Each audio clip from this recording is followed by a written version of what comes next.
Is your lawn struggling to grow thick green grass, or you're dealing with a lot of compaction? Might be time to aerate. Let's get into it. If you're new to lawn care or a beginner and you're trying to figure out what the heck is aeration and why is it important, then you have clicked the right video. Core aeration or mechanical aeration is simply just creating holes all over your lawn to be able to break up compaction and get the nutrients, water, and when you're seeding, some of the seed down into those holes. But the timing of this is crucial and you don't want to mess that up. This whole video is mainly geared to those that are in cool season climates, anything above the transition zone or the northern part of the US. I will briefly mention that most warm season grass is the best time to be aerating your lawn is the late spring, early summer when your lawn is actively growing.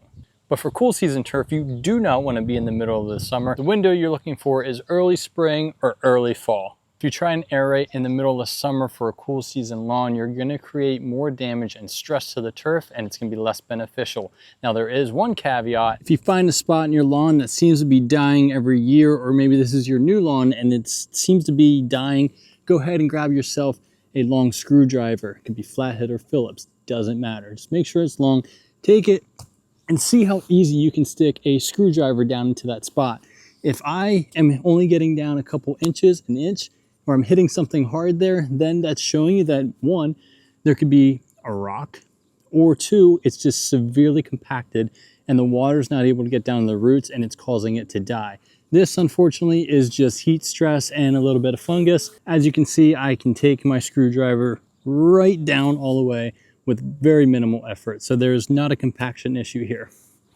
If there's a rock, you can remove it. If it is compacted, go ahead and poke a bunch of holes in it. You can literally just use a screwdriver and then you can put some water on it and hopefully that'll start to get the water nutrients down into the roots and bring the lawn back a little bit. One of the biggest questions, other than what is aeration and when should I aerate, it's why should I aerate when I'm doing a seeding? And simply put, when you aerate your lawn, you're punching a bunch of holes throughout, which you're allowing that one little seed to potentially land in those holes, which could increase your seed to soil contact, allowing for a better germination rate. Most people will aerate their lawn within 1 to 2 weeks of that seeding window, or sometimes you can hire out aeration and just make sure you're putting that seed down 1 to 2 weeks and watering it well. If you don't know what grass seed's best for you, there is a free guide link below.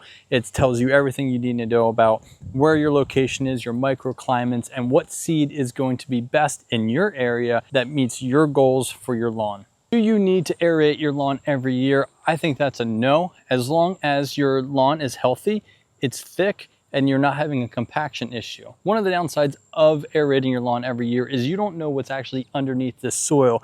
A lot of times people will have a nice green lawn, they'll do an aeration, and then the next spring, all of a sudden they have tons of poatriv popping up, which is basically big, bright lime green spots that are very unsightly and very difficult to get rid of. Most people will start their lawn care journey out and they'll get a soil sample, and a lot of times it'll tell you the type of soil you have. Is it more a sandy loam? Is it a heavy clay? If it's heavy clay, then yes, aeration for quite a few seasons would be beneficial, and you can top dress with a compost topsoil mix or some type of sand on top of it. If you already have a sandy loam type soil, then it might not be necessary for you to constantly be aerating every year, and just focus on some small spots that you see that might be popping up in your lawn. The next is how to aerate your lawn. This here is a core aerator. It's a manual core aerator. Let me get some of these old cores out of here. And basically it's a small diameter tube here and with a hole that basically you're going to punch into the ground by simply stepping on it. And you're going to bring it back up and the cores are going to drop out, and you're going to repeat this all over. A manual hand aerator is awesome for small spots or small lawns. This here is a Landsea aerator, and they actually do have some screws here that you can take off and you can put solid tines on. So what is the difference between core aeration and solid tine aeration? Basically in the name. This here is a core aerator. So you're taking an actual plug. So me, I have some clay soil, so it's very hard to get these up out of here. See the little plug here? You have your thatch layer up top and then the plug itself. I have a lot of clay, so it's actually pretty hard to get up out of here, and you can see that it's kind of falling apart because I took a screwdriver to it. There we go, I just got a nice core out of here. So what that core looks like is this.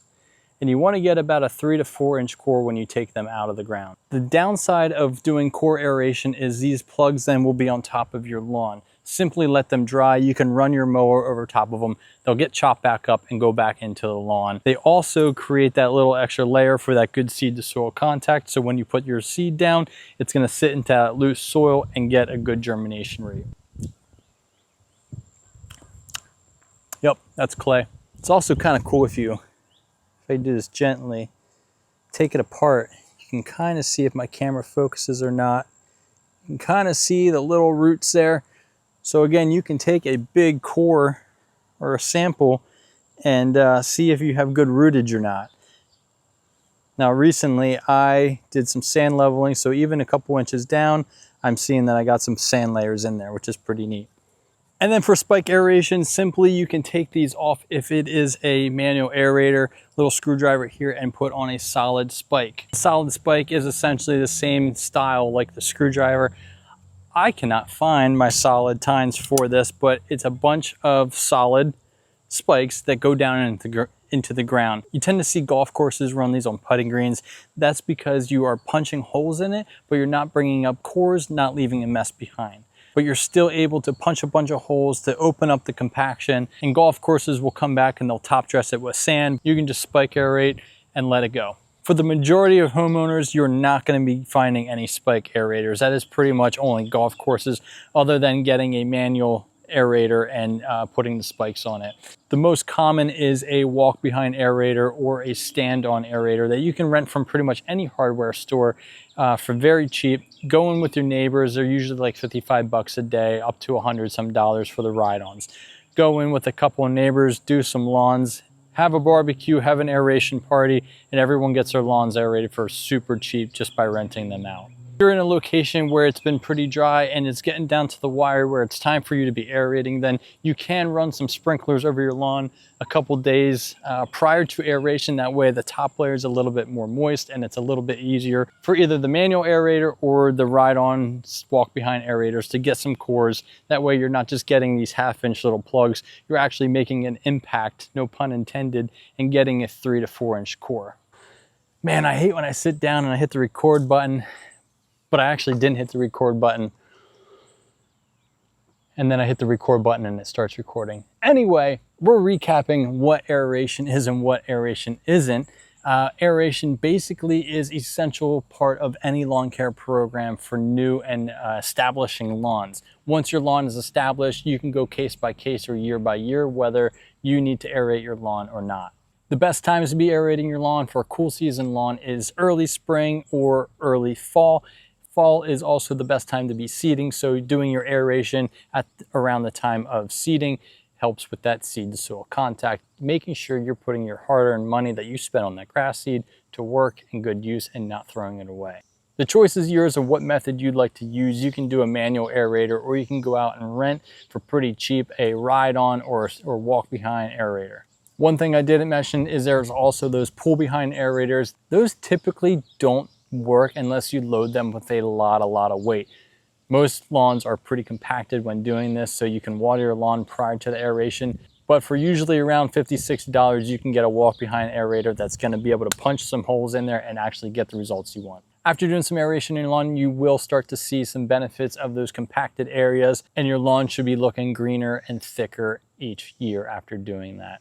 Remember, if you also need help with grass seed, free guides down below. And if you found this beneficial, this is not just a slogan or saying, but hit that like button, leave me a comment, let me know what kind of projects you're about to tackle in your lawn, and hit that subscribe button. I'll see you guys in the next one.